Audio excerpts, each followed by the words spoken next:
People wait too long to make a decision. They hope for more data, but I think people should take the information they have and make the best possible decision, because not making a decision is also a decision.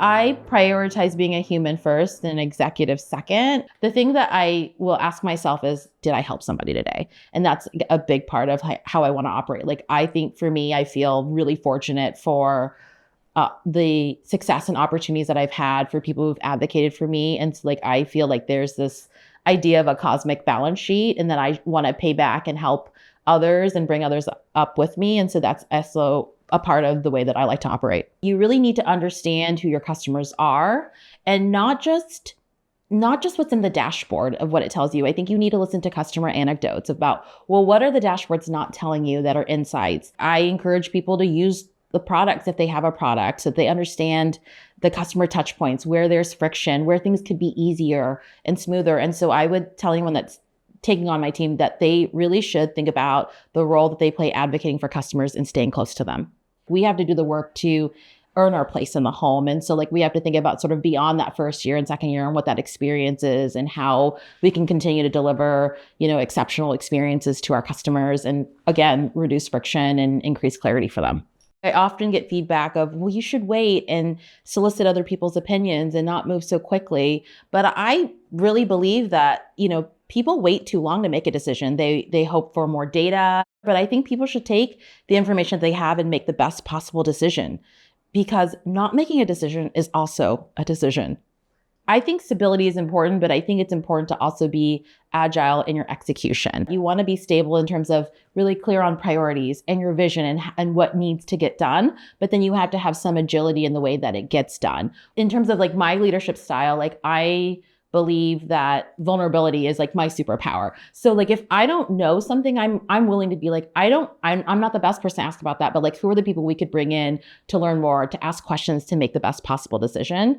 Coming up, I definitely worked with executives who, like, were scary and intimidating. I wouldn't want to be that way, because I'm just a regular person. I'm going also through these things too with you all. And I think that's just part of just my approach with people, and really understanding that, like, we're humans first. Everyone understands, the things that we're graded on, the things that we're measured on are priorities. And I think that's important, but also embrace that we're also, like, human and have our own things that we're all going through and dealing with. When you're a leader, I think there's almost this myth that, like, you have to be an expert in everything. If you're vulnerable and say, like, I'm not an expert at this, and that's how you think about building out your leadership team, and you hire folks who can sort of fill in the gaps and have a more well-rounded team. I think that's really important. So that's a philosophy I brought.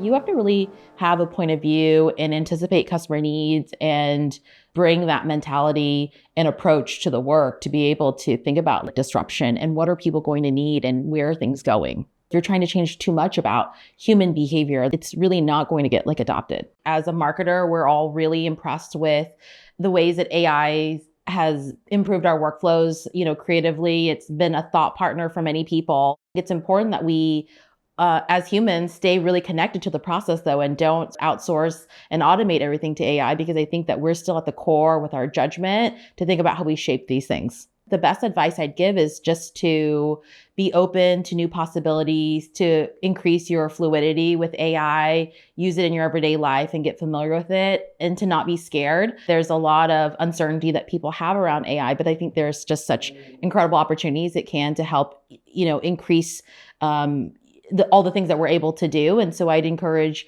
people early in their careers to try new things to increase, their toolkit of experiences as they think about how that will serve them, long-term in their career. With AI, like, what we're seeing is it's just this idea of reduced cycle times. Like, everything that before would have taken so much longer, would have taken 18 months to 24 months, now is so much more compressed. There still is a role for the C-suite. I think that we just now have sort of access to so much more capacity. And so we still have to operate with judgment, make decisions quickly, provide clarity for our teams of where we're moving and how we move forward.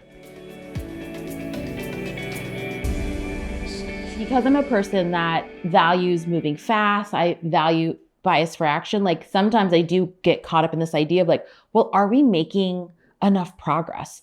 Are we moving fast enough like towards this longer term vision? The sort of prompt that I use with myself is, are people having different conversations than they were a month ago?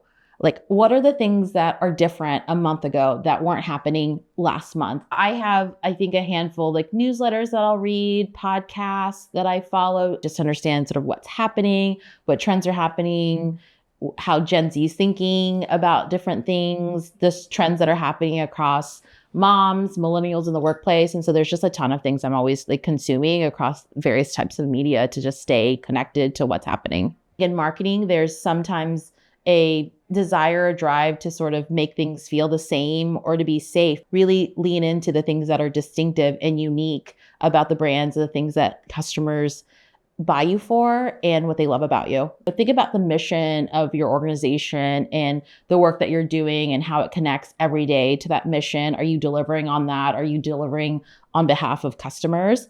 I believe careers should be nonlinear and that people should be open to new experiences and learn as much as they can and don't get stuck on this idea that your career is predetermined, that there's a predetermined track for you. I think we often get really caught up in these ideas of like, I'm going to reach this level and this level is happening, and just open yourself up to new opportunities to learn and grow. We oftentimes tell ourselves that we need more experience. We need to do X thing at X company, that we need to reach these self-inflicted sort of milestones we give ourselves, and that you don't have to wait for all those perfect conditions to move forward, to make a decision, that you won't have the perfect conditions. And so you have to sort of make the leap and the confidence comes after.